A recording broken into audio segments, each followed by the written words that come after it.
Câmara começou essa legislatura de uma forma quente, né? Eu estou vendo que hoje reuniram a assinatura para instalar mais uma CPI, na CPI do MST.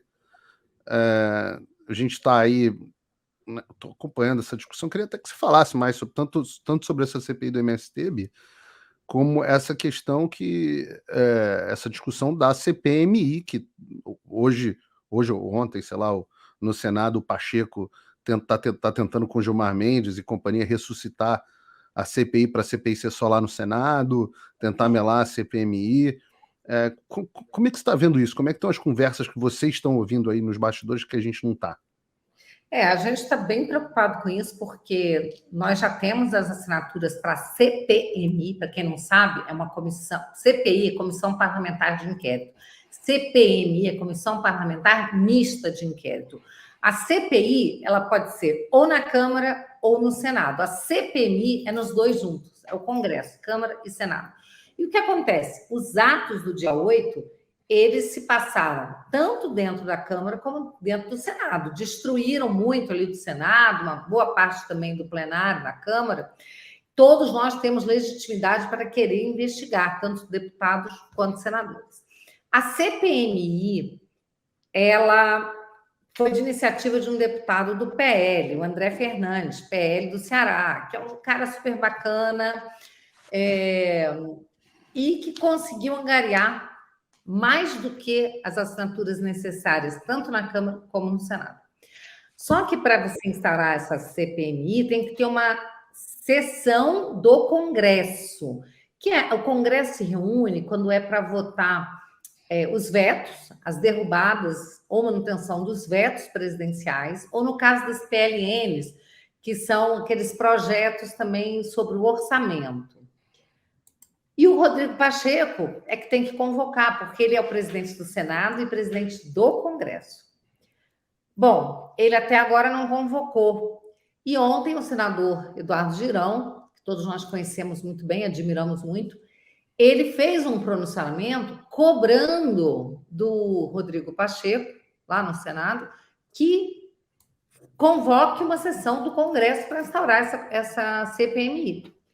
Mas, no fim da sessão, o Pacheco, ele pediu para conferir, para os senadores que assinaram a CPI dos atos do dia 8, de iniciativa da senadora Soraya Tronic, que colheu assinaturas na legislatura passada, portanto, vários senadores não são mais senadores, tem que colher de novo, ele pediu para os senadores assinarem outra vez. Isso é muito ruim, porque todo mundo sabe, a Soraya Tronic, ela foi adversária do Bolsonaro, né, depois de ter sido eleita, sob, né,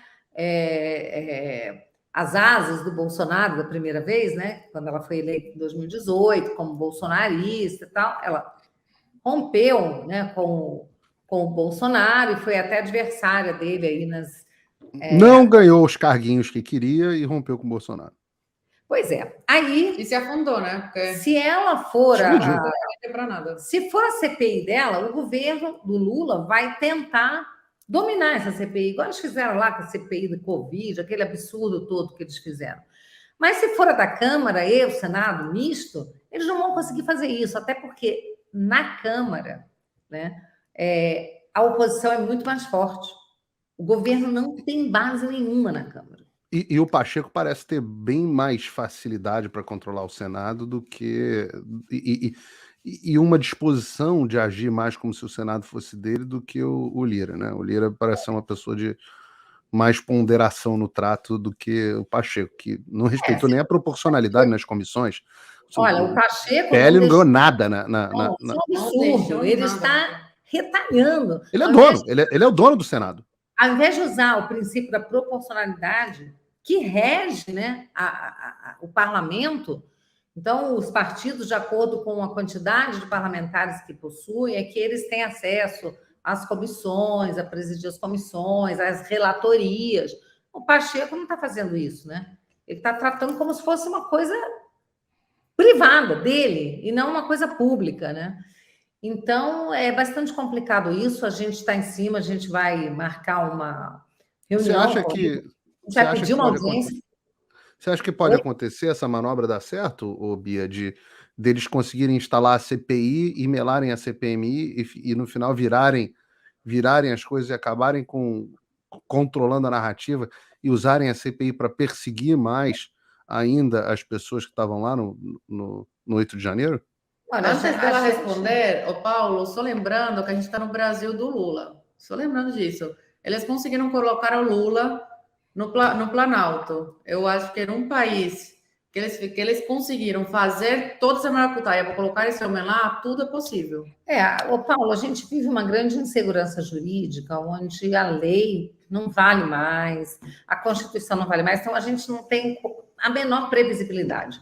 Mas uma coisa eu posso assegurar a vocês, nós vamos lutar muito para instaurar essa CPMI, a gente já vem lutando por isso, nós conseguimos angariar aí, né, muito mais assinaturas do que o necessário. Aí o Lula começou a oferecer, né, emendas, ameaçar não cumprir emendas de quem não tirasse a assinatura, depois ofereceu dinheiro de emendas para 60 milhões para o parlamentar que retirasse a assinatura, 3 deputados retiraram, estão apanhando e nem pão quente aí nas redes, tá? E quem foram os 3, Bia? Você lembra de cabeça, não? Eu lembro do Zé Neto, eu lembro do Zé Neto de Goiás, o Célio de Goiás, tem um agora que eu não me lembro o nome dele. Foram 3, mas eles estão apanhando muito. Isso aqui é bom. E eu que ando por aqui, né, DF, entorno, Goiás, várias cidades aqui próximas ao Distrito Federal, né, em torno de Goiás, tenho conversado com eleitores desses deputados que estão muito bravos com eles, muito bravos mesmo, inconformados, tá? Então, eles com certeza vão perder muito, mas a gente não quer tanto focar nos parlamentares, a gente quer focar, né, no governo ou no desgoverno que está oferecendo esse tipo de coisa, e agora está oferecendo, inclusive, cargos do segundo escalão. Então, o negócio é uma vergonha, é um vexame. E nós vamos investigar isso. Como é que pode oferecer cargo para parlamentar tirar assinatura? Isso é corrupção. Imagina o Bolsonaro fazendo isso. Não. Eu ia perguntar isso, se vocês na comissão de fiscalização... Isso também. Não é na só comissão falar nas redes, a gente faz tudo isso, é importante, porque as redes, né, são um espaço para o parlamentar se comunicar com o seu eleitor, chacoalhar muitas vezes o eleitor, receber também sugestões, críticas dos eleitores, mas a gente tem que fazer muito mais. E agora eu à frente aí da Comissão de Fiscalização Financeira e Controle, é claro que nós vamos olhar para isso. Isso é muito importante, porque o fato de olhar, de encher o saco, etc., só de mostrar que tem alguém olhando e enchendo o saco esse assunto, e obviamente nós da imprensa independente vamos querer sempre noticiar, só o fato de você fazer isso, você já tira um instrumento do governo, porque eles já se sentem um pouco mais constrangidos de fazê-lo. Então, esse trabalho é o trabalho fundamental daqui para frente. Eu tenho a curiosidade, porque eu acho o Lira, você sabe o que eu penso dele, eu tenho muitas críticas com ele, eu odiei a posição dele de querer repreender o Nicolas publicamente pelo que o Nicolas fez. Acho que esses presidentes das casas, eles acham que eles são donos das casas. E o que falta, muitas vezes, aos políticos entenderem, são 2 coisas. Vocês trabalham para o povo. Vocês são representantes do povo. A casa é do povo. A casa não é do Lira. A casa não é do Pacheco. A casa não é nem dos deputados. A casa é do povo. E os deputados são representantes do povo. Nós somos inquilinos lá dentro. Inquilinos. Nos representando. Eu gosto aqui nos Estados Unidos que o nome do congressista é representative.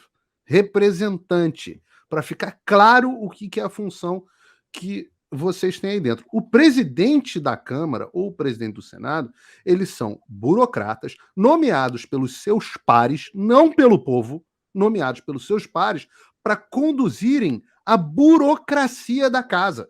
Exatamente. Nada além disso.